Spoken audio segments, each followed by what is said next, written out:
আসসালামু আলাইকুম রহমতুল্লাহ বরাকাত। প্রিয় কোরআন প্রেমী ভাই বোনেরা, আজকে আমরা যে কোরআনটা পড়ি সারা দুনিয়ার মাশহুর, তার নাম হচ্ছে হাফস আন আসিম মিন তরিকি শাতবিয়া। মনে রাখতে হবে এই কোরআন নাম হচ্ছে হাফস আন আসিম মিন তরিকি শাতবিয়া। হাফস আন আসিমের সনদ সম্পর্কে আজকে জানার চেষ্টা করবো আমরা। সাজারা গাছ আকারে কীভাবে ইমাম হাফসের কাছে এই কোরআন রেওয়ায়তটা এসেছে তা আমরা সাদা আকারে শেখার চেষ্টা করব। শুরুতে আসি আমি আল্লাহ তাআলা, সবাই লিখতে পারেন খাতার মধ্যে, জিবরাইল আলাইহিস সালাম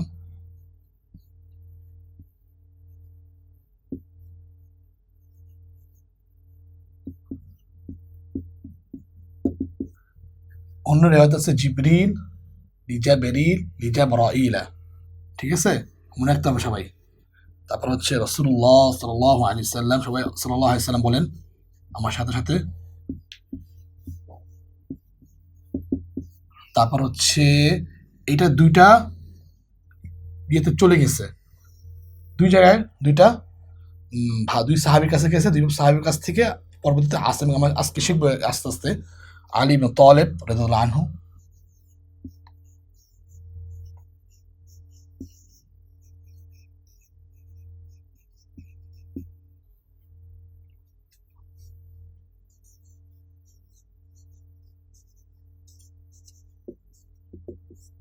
রাসূলের থেকে একটা সাজারা গেছে, একটা ইয়া গেছে আলী ইবনে তালেবের কাছে, আর একটা গেছে আব্দুল মাসউদ রাদিয়াল্লাহু আনহু গেছে। আব্দুল্লাহ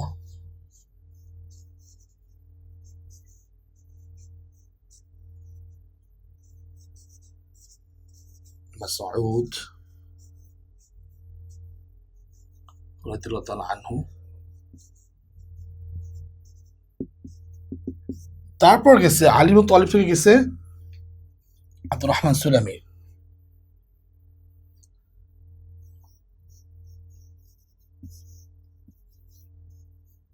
আব্দুর রহমান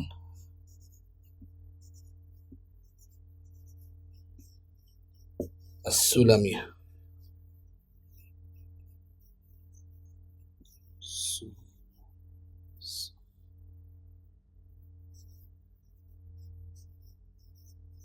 আর এই দিকে গেছে, আমি দিক দিয়ে দেখি, তাহলে দিক দিয়ে গেছে জার বিন হুবাইস, সরি জার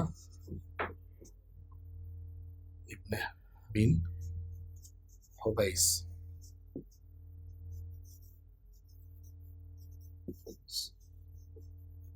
হুবাইস।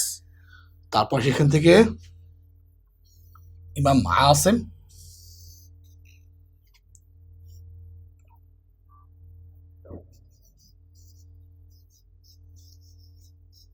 আসিম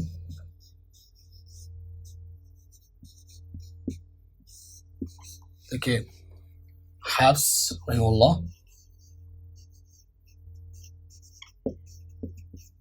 শুআবা রাহিমাহুল্লাহ।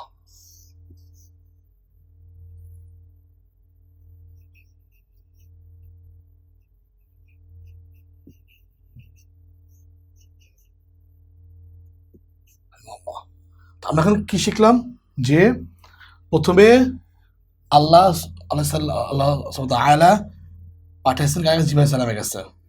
তারপর রাসূলুল্লাহ জিবরাইল সালাম কার কাছে গেছেন? রাসূল সালামের কাছে গেছেন। রাসূলুল্লাহ সাল্লাল্লাহু কাকে শিখাইছেন? দুই সাহাবীকে, আলী ইবনে তালেব এবং আব্দুল মাসউদ। এটা দুই জায়গায় গেছে, দুইভাবে বর্ণনা করছে। তারপর এখান থেকে আলী ইবনে তালেব থেকে গেছে আব্দুর রহমান সুলামি, এই থেকে গেছে জার বিন হুবাইস। আবার এখান থেকে কার কাছে গেছে? ইমাম আসিম। দুই দিক থেকে গেছে ইমাম আসিম কাছে। ইমাম আসিম দুই দিক থেকে উনি এটার শাহাদা বা ওনাদের কাছে শুনছেন, শুনে উনি বর্ণনা করছেন জার ইবনে হুবাইস থেকে এবং আব্দুর রহমান আসুলামির কাছ থেকে আসেম। এবং আসেম বর্ণনা করছেন কার কাছে? হাফস রহিমুল্লাহ কাছে এবং শুআবা রহিমুল্লাহর কাছে। পরবর্তীতে ইয়া হয়ে যায়, ছড়িয়ে যায়। এটা সনদ, ইমাম হাফস রহিমুল্লাহর একটা সনদ। তো আমি তোমাদেরকে বলতে চাই যে ইমাম নাফি রহিমুল্লাহ বলতেছিলেন যে কোরআনের একটি শব্দ বা একটি হরফ আমি সনদ ছাড়া পড়ি নাই।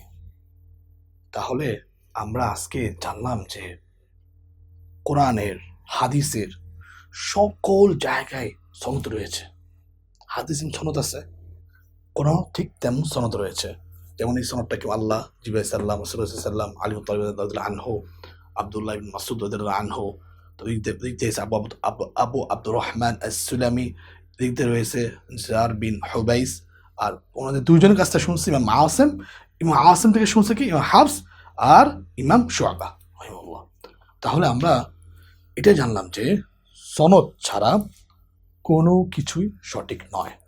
তাই আমার এই ক্লাসগুলো যদি দেখতে চাও তাহলে অবশ্যই শেয়ার করবে, কারণ এইভাবে করে আমি ইনশাআল্লাহ তোমাদেরকে সনদ আকারে কীভাবে সনদগুলো আসছে পরবর্তীতে আরও বিস্তারিত জানাবো ইনশাআল্লাহ। তাই শেয়ার করতে ভুলবে না। আসসালামু আলাইকুম ওয়া রাহমাতুল্লাহি ওয়া বারাকাতুহু।